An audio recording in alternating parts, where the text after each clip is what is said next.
Hello students of class 11. We have already seen that Jimmy Valentine wanted to bury his notorious past, and so he decided to give away his set of burglary tools to his friend whom he invited to be there at Sullivan's place the coming Wednesday. And in the meantime, Ben Price also came to Elmore, and he went around the town, and finally he got the information he wanted. And then he stood at the opposite at a drugstore which was just opposite to the Spencer's shoe store, and then took a good look at Ralph T. Spencer. "Going to marry the banker's daughter, are you, Jimmy?" said Ben Price to himself softly. "Well, I don't know." So now Ben Price was absolutely sure this Ralph T. Spencer was none other than Jimmy Valentine. So he said that, "Oh, you are going to marry the banker's daughter, right? So I don't know whether you will get married." So in the sense that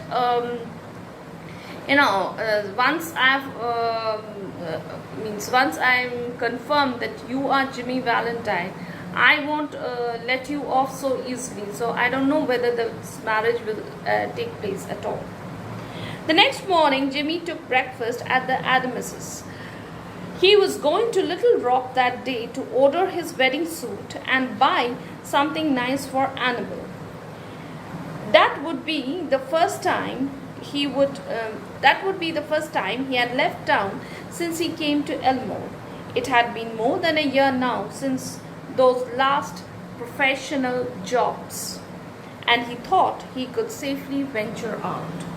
So Jimmy had breakfast with the Adams family because he was going to that Little Rock to give his suitcase. And not only that, he also wanted to order his wedding suit and buy something good for Miss Annabel Adams. And he thought that it's been more than a year. He has been out of his previous profession. That's why the jobs is given in quotes. That is, they are, you cannot call them jobs because they are that those are termed as wrong deeds. So he says that since I have not done anything wrong since past 1 year, and I have been living in this Elmore town for past 1 year, so it's safe for me to venture out. Venture out means go out. After the breakfast, quite a family party went down together. And why it said a family party? Because so many people together. Mr. Adams, Annabel, Jimmy, and Annabel's married sister with her 2 little girls aged 5 and 9. So the family along with 2 children. And what were their ages? 5 and 9. They came by the hotel where Jimmy still boarded. So Jimmy was still staying at the hotel, and he ran up to his room and brought along his suitcase. So he just got his suitcase because he not only was he going to the Little Rock to order his suit and buy something for Annabel, but his actual purpose was to make that set of burglary tools a gift to his friend. Then they went on to the bank, that's Elmore Bank. There stood Jimmy's horse and buggy, and Dolph Gibson, who was going to drive him over the railroad station. So he is going to be driven by the buggy driver, whose name was Dolph Gibson. Where was I? Yes. All went inside the carved oak railings into the banking room. Jimmy, included for Mr. Adams' future son-in-law, was welcome anywhere. So everybody, had a very high opinion about Jimmy Valentine. Not Jimmy Valentine, Ralph D. Spencer, because he was a very successful businessman and he was the owner of Spencer's shoe store.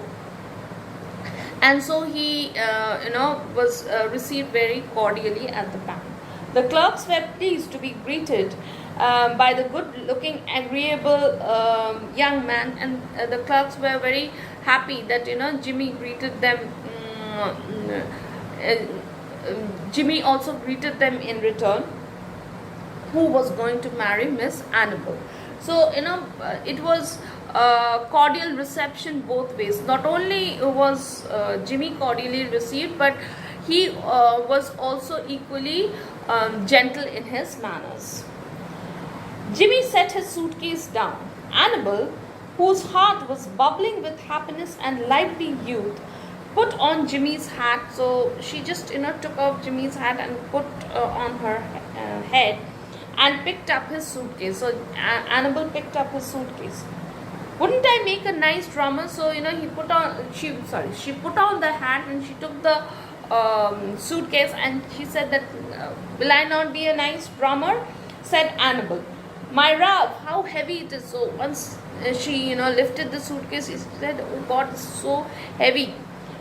Feels like it was full of gold bricks.